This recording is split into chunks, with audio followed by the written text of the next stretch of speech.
Good morning दोस्तों। अभी हम NIMI-online-admission.com वाले ऑफिशियल साइट पे हैं। जैसा कि आप सभी को पता था कि फ़ाइनल ट्रांसफ़र का लिंक आने वाला है और ये फ़ाइनल ट्रांसफ़र का लिंक एक्टिव हो चुका है। आप ऑफिशियल साइट पे जाएंगे और वहाँ देख लेंगे कि यहाँ पे कैसे ये लिंक एक्टिव हुआ है और कैसे हम अपना ट्रांसफ़र ले सकते हैं और कौन कौन एलिजिबल है इसके लिए। Transfer on 4 registration is open now, login and transfer लिखा हुआ है। आप साइट पर चले जाइए। उसके बाद उसके नीचे एक अपडेट है, this link is available up to 5:30 PM to 3/1/2021। यानी कि यह जो लिंक है वो एक्टिव रहेगा 3 तारीख तक और उसके बीच में जितने बच्चे ट्रांसफ़र लेने वाले हैं वो कर लेंगे, नहीं तो इसके बाद फिर दूसरी कोई अपडेट नहीं आने वाली है, दूसरा कोई ट्रांसफ़र नहीं होने वाला है। जो फाइनल ट्रांसफ़र है आपका, और इस ट्रांसफ़र के लिए कौन एलिजिबल है उसकी बात भी नीचे करी गई है। आपको जो ट्रांसफ़र है and states will be allotted according your merit. ये ट्रांसफ़र भी सेम टू सेम पहले ट्रांसफ़र के जैसा है। जैसे आपकी मेरिट होगी उस आधार पर आपको जितनी सीटें खाली बची हुई हैं उस पर ट्रांसफ़र आपको दिया जाएगा। अगर आप उसके लिए एलिजिबल नहीं होंगे, मान लीजिए कि 10 सीटें खाली है, अब 10 से ज़्यादा बच्चों ने अप्लाई किया, तो उसमें उनकी मेरिट देखी जाएगी, फिर उसके आधार पर आपको ट्रांसफ़र दिया जाएगा। लेकिन इसमें सबसे बड़ा अपडेट ये है कि only physically admitted candidate can participate this transfer. यानी कि जो कैंडिडेट ऑलरेडी किसी न किसी NSTI में एडमिशन करवा चुके हैं, वहाँ पढ़ रहे हैं, या फिर एडमिशन करा करके अभी उन्होंने क्लास नहीं करी है, फाइनल ट्रांसफ़र का वेट कर रहे थे, तो वही कैंडिडेट सिर्फ इस ट्रांसफ़र में पार्टिसिपेट कर सकते हैं। दूसरे कोई कैंडिडेट नहीं करेंगे जिन्होंने अब तक एडमिशन कराया ही नहीं है। चलिए अब हम देखते हैं आगे कि कैसे ट्रांसफ़र करना है। ट्रांसफ़र की सेम प्रोसेस है। आप लॉगिन कर लीजिए। आप देखिए हमने लॉगिन किया है और यहाँ फिर से वही प्रोसेस है हमारा, रजिस्ट्रेशन कैंडिडेट लॉगिन। आप अपना ईमेल आईडी और मोबाइल नंबर डाल करके इसको लॉगिन करेंगे।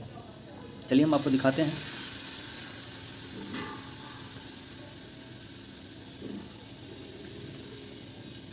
मोबाइल नंबर और ईमेल आईडी डालने के बाद आप यहाँ कैप्चा कोड होता है, आप डालते आ रहे हैं, उसको भी डालेंगे।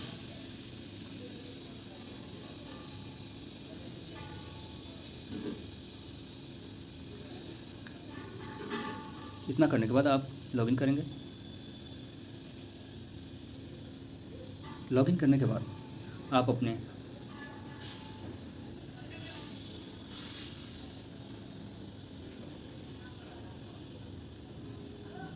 लॉगिन करने के बाद आप देख लीजिएगा कि यहाँ पे check for admission eligibility your current institute NSTI Bhubaneswar. यहाँ की जो आपकी जो प्रोफाइल है उस पर हमें ऑलरेडी भुवनेश्वर मिला हुआ है, एडमिशन फाइनल हो चुकी है। अब उसके नीचे जो भी आपको NSTI पहले से अलॉट हुआ था, आपने वहाँ एडमिशन ले।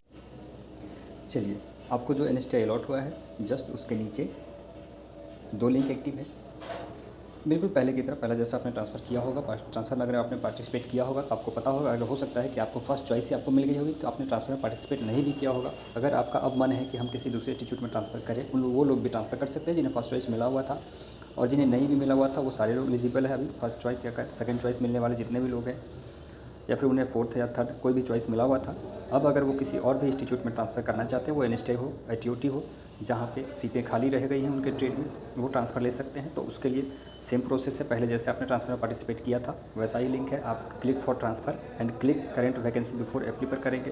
तो सबसे पहले ज़रूरी है कि आप पहले वैकेंसी देख लें कि जिस ITOT में या फिर NSTI में आप ट्रांसफ़र लेना चाहते हैं, क्या वहाँ पर सीटें खाली हैं या नहीं हैं, कितनी सीटें बची हुई है, क्या चांसेस है, आपके मार्किंग क्या है, उस हिसाब से क्या एलिजिबिलिटी है, क्या गारंटी है कि आपकी ट्रांसफ़र हो जाएगी। ये सारी क्राइटेरिया देखने के बाद आप पहले वैकेंसी देख लेंगे, ये ज़रूरी रहेगा आपके लिए और फ़ायदा होगा।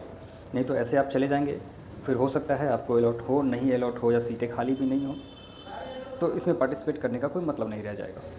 तो चलिए हम आपको करेंट वैकेंसी दिखा देते हैं। अभी आपके सामने जो खुला है आप देख लेंगे वहाँ पे कि ऊपर इंस्टीट्यूट का नेम है, serial number, trade, total seats, admitted या वैकेंसी, 2 चीज़ें हैं। सबसे पहला आप देखें भोपाल ITOT है, इसमें इलेक्ट्रीशियन के ट्रेड जो है उसमें 100 सीटें हैं, वहाँ पे 65 सीटें ऑलरेडी एडमिटेड है और वैकेंसी अभी भी 35 खाली है वहाँ पे। उसी तरह से और भी इंस्टीट्यूट जो नीचे हैं उसके सीरियल वाइज लिस्ट दिए गए हैं, जिसमें NSTI भी है और ITOT भी शामिल है। जहाँ जिन ट्रेड की सीटें खाली हैं वो उनके सबसे लास्ट में दिखाए जा रहे हैं।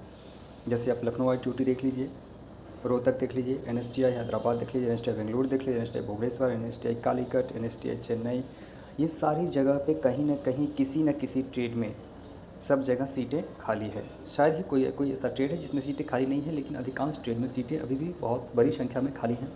इसलिए जो बच्चे अब भी ट्रांसफ़र लेना चाहते हैं, उनकी मार्किंग अच्छी है, वो अब भी ट्रांसफ़र करवा सकते हैं। वैकेंसी की डिटेल्स एक बार चेक कर लेंगे कि किस ट्रेड में कितनी सीटें बची हुई हैं, उसके बाद आप फाइनल ट्रांसफ़र के लिए जाएंगे।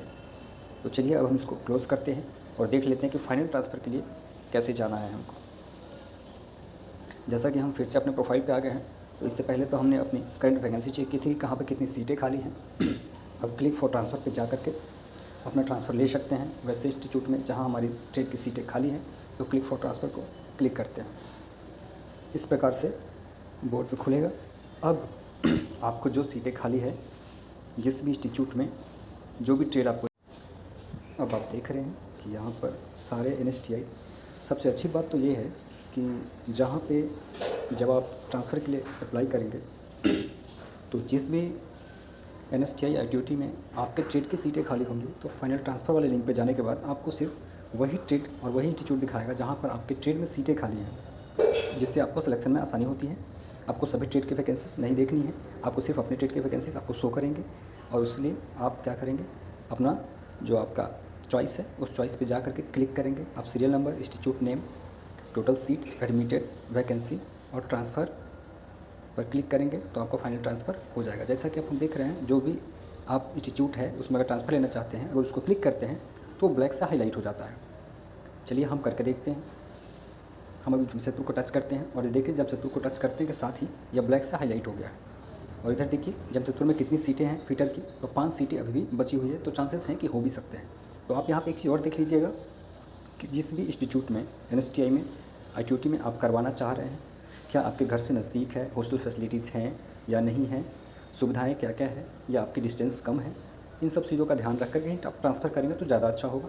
क्योंकि जो बच्चे ऑलरेडी शिफ्ट हो चुके हैं, कहीं सेटल हो चुके हैं, अगर आपको हॉस्टल नहीं मिलनी है तो मुझे लगता है कि अगर हॉस्टल मिलनी ही नहीं है, मिलेंगे ही नहीं, तो फिर दूसरी जगह जाने का तब भी फ़ायदा है जब आपका डिस्टेंस कम हो जाए। अगर डिस्टेंस ज़्यादा दूर है और हॉस्टल नहीं भी मिल रहा है तो ट्रांसफ़र करने का कोई मतलब नहीं है। आप देख लीजिएगा, आप अपनी सुविधाएं के अनुसार से जो आपको पसंद हो उस हिसाब से आप अपना इंस्टीट्यूट सेलेक्ट कर सकते हैं। तो चलिए आज की अपडेट यही थी। धन्यवाद। Happy new year, all the best.